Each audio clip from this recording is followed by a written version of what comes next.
Welcome to everyone. जैसा कि आपको पता होगा कि हमारे इंडियन कॉन्ट्रैक्ट में वॉइड एंड वॉइडेबल कॉन्ट्रैक्ट होते हैं।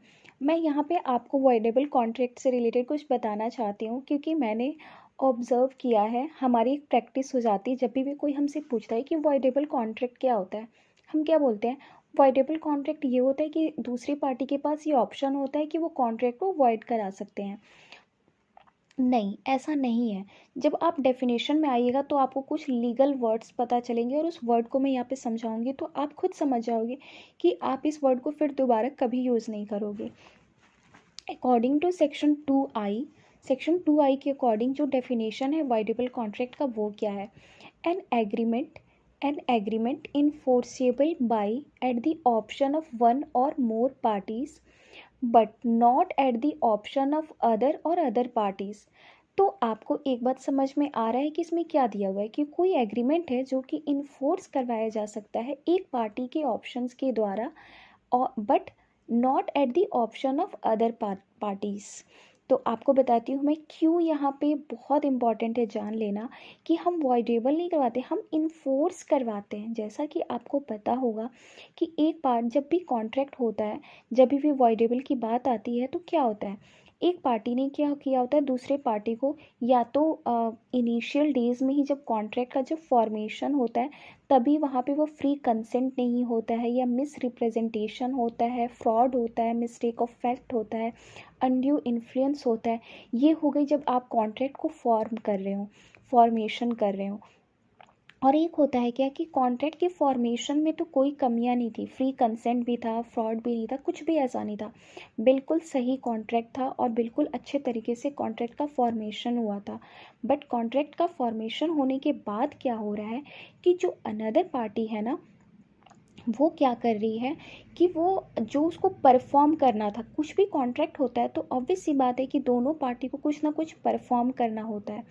तो जो अनदर पार्टी होती है जिसके ऊपर ये ऑब्लिगेशन होता है उस कॉन्ट्रैक्ट के अकॉर्डिंग कि आप इस एक्ट को परफॉर्म करोगे, वो उस एक्ट को परफॉर्म नहीं करते हैं, तो यहाँ पे सब्सिक्वेंट वॉइडेबिलिटी हो जाती है। मैं बताती हूँ सब्सिक्वेंट वॉइडेबिलिटी का आपको एग्जांपल।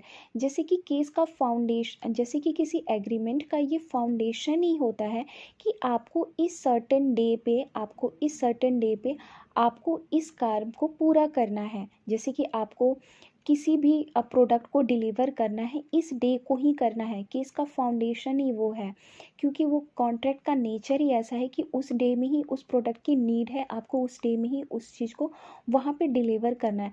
बट आप उस डे में उस कॉन्ट्रैक्ट, आप उस मतलब उस पर्टिकुलर डेट को आप डिलीवर नहीं करते हो, तो यहाँ पे आपने सब्सिक्वेंट वॉइडेबिलिटी कर दी ना, आपने अपने एक्ट को परफॉर्म नहीं किया। तो आपको ये जान लेना बहुत ज़रूरी है कि जब भी आप पढ़ो तो वॉइडेबल कॉन्ट्रैक्ट को आप लिस्ट आउट करो कि टू काइंड्स के वॉइडेबल कॉन्ट्रैक्ट होते हैं। एक होते हैं इनिशियल वॉइडेबिलिटी, एक होता है सब्सिक्वेंट वॉइडेबिलिटी। इनिशियल वॉइडेबिलिटी में क्या होता है और सब्सिक्वेंट वॉइडेबिलिटी में क्या होता है, दोनों में जो हमें रिलीफ मिलता है ना, अनदर पार्टी जिसके अगेंस्ट परफॉर्म नहीं किया गया है, तो उसको कुछ रिलीफ मिलेगा, ऑब्वियस सी बात है। तो इसलिए ये बहुत इंपॉर्टेंट होता है जान लेना। अगर इनिशियल वॉइडेबिलिटी है तो आपको सेक्शन 64 एंड 65 में रिलीफ मिलेगी, बट अगर सब्सिक्वेंट वॉइडेबिलिटी है तो आपको सेक्शन 64, 65 अलॉन्ग विथ सेक्शन 75 में भी रिलीफ मिलेगी, एक एक्स्ट्रा सेक्शन में भी आपको रिलीफ मिलती है। ये होता है। जैसा कि मैंने आपको बताया कि जो सेक्शन 2I है उसके अकॉर्डिंग ये है कि an agreement enforceable by at the option of one or more parties but not at the option of the other parties. आपको ये समझ में आ रहा होगा ना इस डेफिनेशन से कि यहाँ पे एक पार्टी के पास ये चीज़ का ऑप्शन होता है कि वो एग्रीमेंट को इन्फोर्स कराए। तो अगर मानिए जिसके अगेंस्ट वो परफॉर्म करना था, जिस पर्सन ने कॉन्ट्रैक्ट किया था, अनदर पार्टी ने उस कॉन्ट्रैक्ट को परफॉर्म नहीं किया, तो वो कुछ तो रिलीफ मांगेगा ना कोर्ट के सामने। तो यहाँ पे कोर्ट से क्या करवाता है, इन्फोर्स कराता है उस एग्रीमेंट को, जो उसका एग्रीमेंट हुआ था अनदर पार्टी के साथ। इसलिए होता है, इसलिए मैं बोलती हूँ कि आप वाइडेबल मत बोलो, आप ये बोलो, डेफिनेशन के वर्ड्स बोलो कि an agreement enforceable by the law at the option of the another party. One party but not at the option of the another party.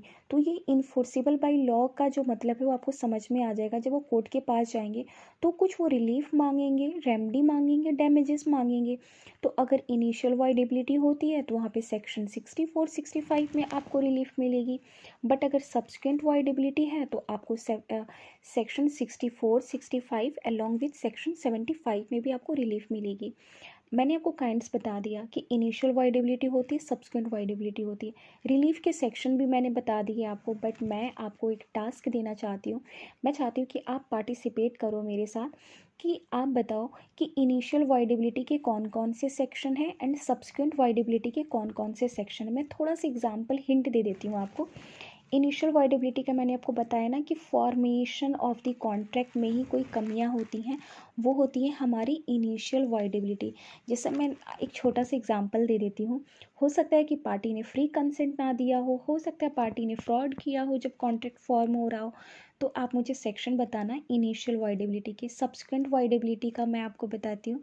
जैसे कि किसी पार्टी ने जैसे कि किसी पार्टी को कॉन्ट्रैक्ट जब हुआ था, कॉन्ट्रैक्ट का जब फॉर्मेशन हुआ था, तो कॉन्ट्रैक्ट का फॉर्मेशन का इसेंस ही था टाइम, कि आपको इस टाइम पे इस कॉन्ट्रैक्ट का ये जो आपका काम है आपको परफॉर्म कर देना है, पूरा कर देना है। तो ये सारे सेक्शन आप मुझे बताना, सब्सिक्वेंट वाइडेबिलिटी के सेक्शंस एंड इनिशियल वाइडेबिलिटी के सेक्शन। आई होप आप कभी भी जब आपसे पूछा जाए कि वाइडेबल कॉन्ट्रैक्ट क्या होता है तो आप यही बात बोलोगे कि an agreement enforceable by the law at the option of one or more parties but not at the option of other parties. कभी आप ये मत बोलना कि an agreement voidable by the one party, कि वो एक पार्टी के पास ऑप्शन होता है कि वो एग्रीमेंट को वाइडेबल करा सके। नहीं, ये बहुत गलत हो जाएगा। बोलने को बोलते हैं, सभी बोलते हैं, मैं खुद बोलती हूँ, बट जब मैंने माइन्यूटली ऑब्ज़र्व किया, पढ़ा, तो मेरे को समझ में आया कि ये बहुत बड़ी गलती हम करते हैं। क्योंकि यहाँ पे ऑप्शन होता है अनदर पार्टी के पास, क्योंकि जिसके अगेंस्ट वो परफॉर्म नहीं किया गया वही तो कोर्ट के पास जाएगा इन्फोर्स करवाने के लिए। तो उसके आपको उसे कोर्ट क्या देगी, रेमेडी देगी, रिलीफ देगी या डैमेजेस देगी। तो आपको पता होना चाहिए कि इनिशियल वाइडेबिलिटी में आपको सेक्शन 64 65 में रिलीफ मिलती है, बट सब्सिक्वेंट में आपको सेक्शन 64 65 अलॉन्ग विथ सेक्शन 75 में भी आपको रिलीफ मिलती है। आई होप इस वीडियो के थ्रू सम एक्सटेंट तक मैंने वैल्यू ऐड किया हो। एंड अगर आपको इस पॉइंट से रिलेटेड कुछ क्वेश्चन पूछना हो तो आप मुझसे पूछ सकते हैं। वैसे अगर आपका आंसर मुझे नहीं मिला कमेंट बॉक्स में कि सब्सिक्वेंट और इनिशियल वाइडेबिलिटी के कौन कौन से सेक्शन होते हैं, तो मैं फर्दर वीडियो में तो उसका आंसर करूँगी ही, क्योंकि मेरे को तो बताना है। बट मैं चाहती हूँ कि आप खुद से भी एक बार ना पढ़ेंगे तो आप रिकॉल भी कर पाएंगे, और थोड़ा बेयरिट कुछ भी आप अच्छे से एक बार ऑब्जर्व करेंगे तो आप इस क्वेश्चन का आंसर खुद से भी दे पाइएगा। क्योंकि मैंने थोड़ा सा हिंट तो दिया है आपको कि इनिशियल में फॉर्मेशन में कुछ कमियाँ होती हैं, और सब्सिक्वेंट में मैंने आपको बता दिया कि अनदर पार्टी क्या करती है, या तो रिफ्यूज कर देती है परफॉर्म करने को, या खुद को प्रिवेंट करती है, या हो सकता है कि कॉन्ट्रैक्ट का जो इसेंस हो, जो कॉन्ट्रैक्ट का जो फाउंडेशन हो वो टाइम पे ही बेस्ड हो। Thank you so much. अगर आपको कुछ और पूछना है तो आप मुझसे पूछ सकते हैं।